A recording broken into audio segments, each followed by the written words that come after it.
परिवर्तन। तालियों की गड़गड़ाहट से पूरा हॉल गूंज रहा था। वजह थी कॉलेज के सेमिनार हॉल में स्टेट लेवल पर 12वीं की परीक्षा में प्रथम स्थान प्राप्त करने वाले विद्यार्थी को पुरस्कृत करने का। और भी विभिन्न संकाय के बच्चे उपस्थित थे जिनको अपने अपने विषय में पुरस्कार प्राप्त हुआ था। उनके माता पिता भी थे।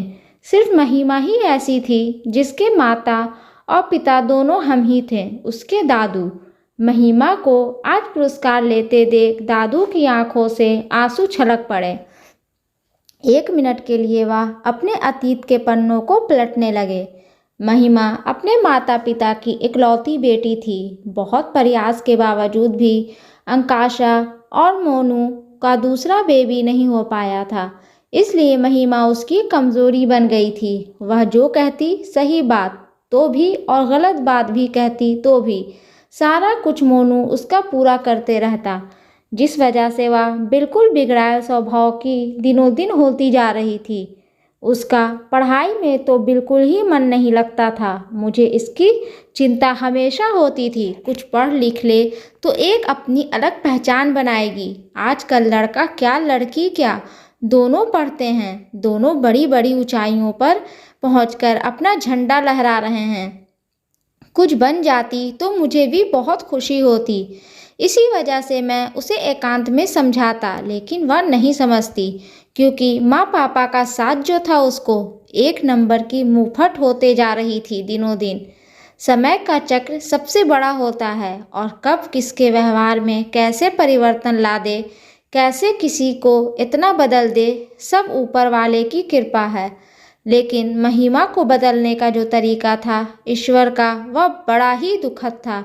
उन्होंने इस विशाल महामारी कोरोना में मेरे बेटे और बहू आकांक्षा और मोनू को एक एक कर दोनों को ऊपर बुला लिया।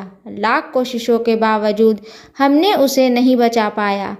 जाते जाते मोनू ने महिमा की जिम्मेदारी मेरे ऊपर पूरे विश्वास के साथ छोड़ दी। मैं नम आँखों से उसे विदा तो कर दिया, लेकिन खुद से एक वचन लिया, मैं महिमा को पढ़ा लिखा कर बहुत ऊंचे पद पर पहुंचाऊंगा। और मेरे और भी 2 बेटे बहू थे, उनके भी बच्चे थे, लेकिन उन लोगों ने कभी भी महिमा के माता पिता के चले जाने के बाद भी महिमा से प्यार नहीं जताया। लेकिन मैं वचनबद्ध था, अपने अंतिम सांस तक मैं इसके व्यवहार में परिवर्तन करूंगा और इसे अपने पैरों पर खड़ा करूंगा। अपने माता पिता के गुजर जाने के बाद जब उसे इतना लाड़ प्यार नहीं मिला, धीरे धीरे वह खुद बदलने लगी। उसके व्यवहार में आए इस परिवर्तन से मैं मन ही मन बहुत खुश होता था।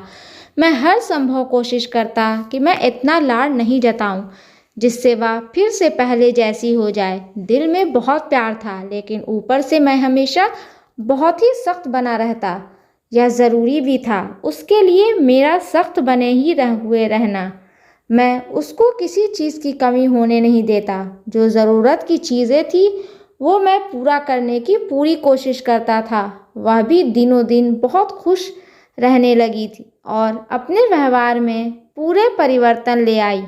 थोड़ा बहुत अब घर के कामों में भी हाथ बटाने लगी थी। मैं उसको देख देख कर बहुत खुश होता था। चलो, ईश्वर की कृपा से मेरी पोती महिमा अब बदल रही है।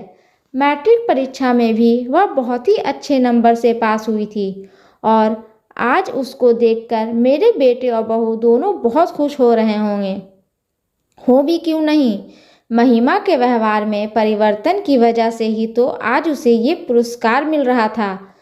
तभी प्रधानाचार्य जी महिमा के पेरेंट्स के रूप में मुझे बुलाया। इस आवाज़ के साथ मेरा ध्यान टूटा। मैं भी अतीत में वापस आकर खुद पर गर्व महसूस कर रहा था। उन्होंने कहा कि आपकी बिटिया बहुत ऊंचाइयों पर जाएगी।